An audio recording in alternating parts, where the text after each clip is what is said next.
মই যেতিয়া ডায়েবেটিকৰ ঔষধ সেৱন কৰি আছিলোঁ তেতিয়া কি হয় মোৰ ভোক লাগিলে অলপ ভোক লাগিলেই মানে মোক কঁপনি ধৰে ঘাম ওলাই যায় কঁপনি ধৰে একদম মানুহজনী একেবাৰে একদম মানে কিবা হৈ যাওঁ বেহুচ হৈ যাম তেনেকুৱা লাগে তেতিয়া মই প্ৰথম যেতিয়া মোৰ ডায়েবেটিকৰ ৰিভাৰ্চেল জাৰ্ণি আৰম্ভ কৰিলোঁ মই ইণ্টাৰমিডিয়েট ফাষ্টিং কৰিছিলোঁ তেতিয়া প্ৰথম পৰ্যায়ত মই ইণ্টাৰমিডিয়েট ফাষ্টিং কৰিবলৈ ভয় খাইছিলোঁ কাৰণ মোৰ যেতিয়া ভোক লাগে তেতিয়া মোৰ এনেকুৱা ঘাম ওলাই কঁপনি ধৰে আপোনালোকৰ হয় নাই মই নাজানো হয় চাগে বহুতৰে এনেকুৱা হয় অলপ ভোক লাগিলে যিসকল ডায়েবেটিক পেচেণ্ট হয় সেইসকলৰ ভোক লাগিলে কঁপনি ধৰে হেৰিটো কিয়া চুগাৰটো সম্ভৱ আমাৰ ল' হৈ যায় সেইটো কাৰণে তেতিয়া মই ইণ্টাৰমিডিয়েট ফাষ্টিং কৰিবলৈ ভয় খাইছিলোঁ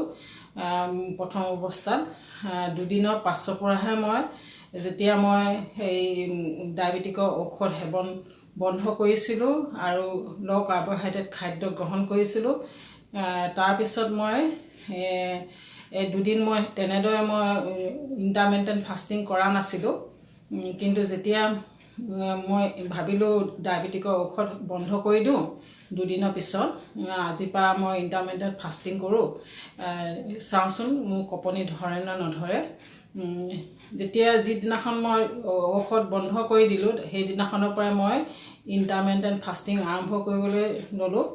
তেতিয়া দেখিলোঁ যে মোৰ ভোক লাগিলেও কঁপনি নধৰে খুব সুন্দৰকৈ মই ভোক লাগিলেও গৰম পানী খাই দিওঁ খুব সুন্দৰকৈ মোৰ একদম মানে পাৰ হৈ যায় কঁপনি নধৰে মই তেতিয়া আচৰিত হৈছিলোঁ মোৰচোন কঁপনি নাই ধৰা মোৰ দেখোন কঁপনি নাই ধৰা কি সেই আগতেচোন ভোক লাগিলে মোৰ কঁপনি ধৰে এতিয়াতো মোৰ কঁপনি নধৰা হ'ল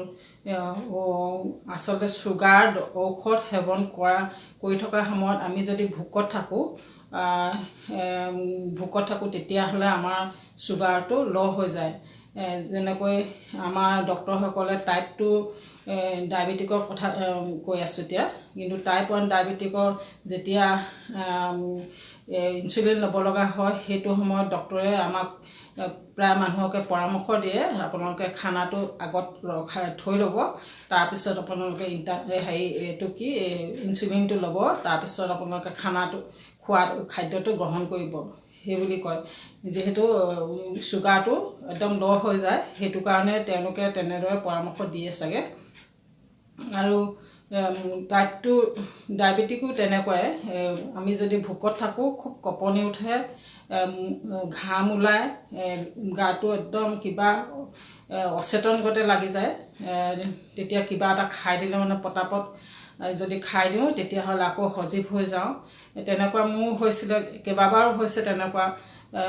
হয় তাৰমানে মাজে মাজে হয় ক'ৰবালৈ ওলাই গ'লেও কেতিয়াবা যদি মই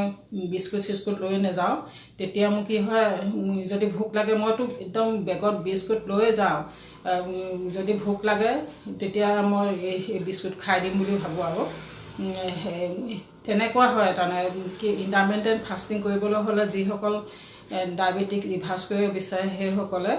যদি ইণ্টাৰমিডিয়েট ফাষ্টিং কৰিব বিচাৰিছে তেনেহ'লে আপোনালোকে প্ৰথমতে ঔষধটো খোৱা বন্ধ কৰি ল'ব লাগিব তেতিয়াহে আপোনালোকে ইণ্টাৰমিডিয়েট ফাষ্টিং কৰিব পাৰিব নহ'লে আপোনালোকৰ চুগাৰটো ল' হৈ যাব একেবাৰে